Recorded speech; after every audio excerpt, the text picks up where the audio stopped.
কিন্তু আমরা দেখলাম গোড়ায় গলদ। আবু সাইদের মার্কা এনসিপি মার্কা রংপুরে যে স্লোগান দিলেন, আবু সাইদ লজ্জা পাইতো আপনাদের এই স্লোগান আর আপনাদের কাজকর্ম দেখলে। এই এনসিপি পার্টিতে অনেকে নাম দিয়েছিল ন্যাশনাল চিলড্রেন পার্টি, সেটি থেকে এখন হয়ে গেছে ন্যাশনাল চান্দা পার্টি। এখন মানুষজন হলো চোরের মার বড় গলা, এই টাইপের আচরণ প্রকাশ পাচ্ছে। তারা বড় বড় পথসভায় বলতেছে চাঁদাবাজি মুক্ত সমাজ গড়তে চায়, কিন্তু তারা তো হয়েছে কি এনসিপি হয়ে গেছে চাঁদাবাজি যুক্ত একটা দল হয়ে গেছে। গতকাল দেখা গেল রিয়াদ নামে একজন দায়িত্বশীল ব্যক্তি, তাদের ভাষ্যমতে তাদের দেখলাম নাহিদ ইসলামের সাথে ছবি আছে, হাসনাত আবদুল্লাহ সহ বড় বড় শীর্ষ নেতাদের সাথে তার ছবি আছে। এরকম একজন ব্যক্তিকে দেখলাম সে চাঁদাবাজির জন্য গতকাল 5 জন সহ অ্যারেস্ট হয়েছে। আবার দেখলাম তাকে স্বরাষ্ট্র মন্ত্রণালয়ে নাকি প্রতিনিধি হিসাবে তাকে ছাত্র প্রতিনিধি হিসেবে নাম দেওয়া হয়েছে। তো এখন হলো সংস্কার কমিশনের সেই জায়গাগুলোতে প্রত্যেকটা জায়গায় কি এই ধরনের লোককে যখন আপনি পদায়িত করবেন, দায়ভার আপনার দলকেই নিতে হবে। এনসিপি এখন যেভাবে চাঁদার মহারাজ্য, আমরা দেখলাম যে এই মিরপুরে আয়না ঘরের মতো একটা চাঁদাবাজির একটা সেন্টার খুলেছিল, তারা চাঁদাবাজির জন্য আলাদা সেন্টার। তো আমার মনে হয় তারা আলাদা আলাদা লোকাল যে এই চাঁদাবাজির জন্য তারা এই রিয়াদদের মতো অনেককে এভাবে তারা নিয়োগ দিয়েছে বিভিন্ন জায়গায় সারা বাংলাদেশের। তো আমার মনে হয় নতুন বাংলাদেশের মানুষ যে স্বপ্ন দেখেছিল, আবু সাইদ, অসীম আকরাম, মুগ্ধ, এরা যে মহিমান্বিত মৃত্যুবরণ করেছিল যে স্বপ্নের বাংলাদেশ দেখার জন্য, সেই বাংলাদেশ কিন্তু আজও আমরা পাই নাই।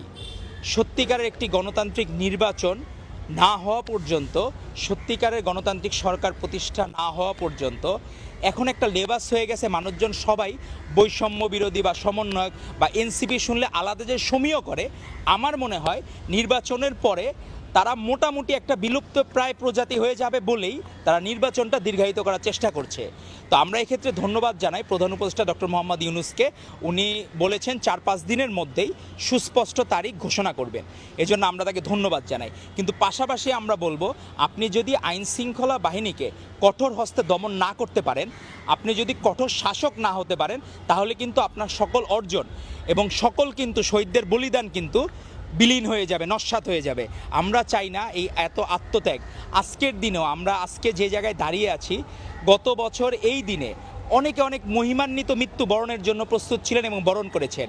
আপনি যারা একটা জায়গায় রিক্সাওয়ালারা দাঁড়িয়েছেন, একজন স্যালুট দিয়ে একজন রিক্সাওয়ালার ভিডিও আমরা দেখলাম, তাকেও দেখেও কিন্তু অনুপ্রাণিত হয়েছে সাধারণ মানুষ।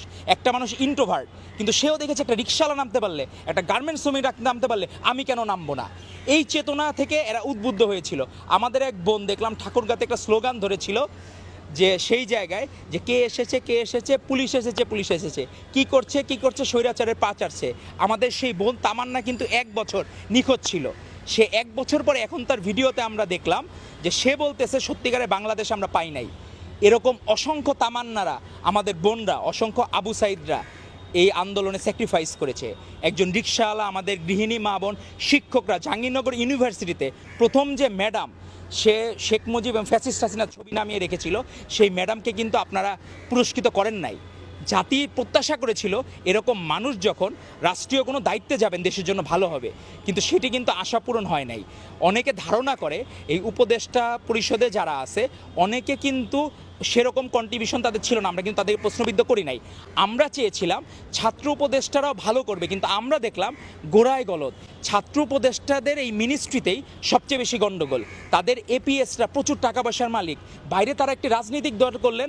আমাদের নাহিদ ইসলাম যখন উপদেষ্টা পাচ্ছে আমরা মনে হয়েছিল যে ভালো কিছু হবে, এখন দেখলাম এনসিপি হয়ে গেল, এখন ন্যাশনাল চান্দা পার্টি হয়ে গেছে। কি এক অদ্ভুত বিষয়! মানে আমরা তো এরকম প্রত্যাশা করি না।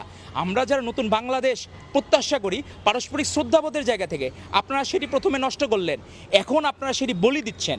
আপনারা স্লোগান দিলেন কি আবু সাইদের মার্কা এনসিপি মার্কা, রংপুরে যে স্লোগান দিলেন, কিন্তু সেই স্লোগান আপনারা মর্ম কই রাখলেন? আপনারা আবু সাইদ লজ্জা পাইতো আপনাদের এই স্লোগান আর আপনাদের কাজকর্ম দেখলে।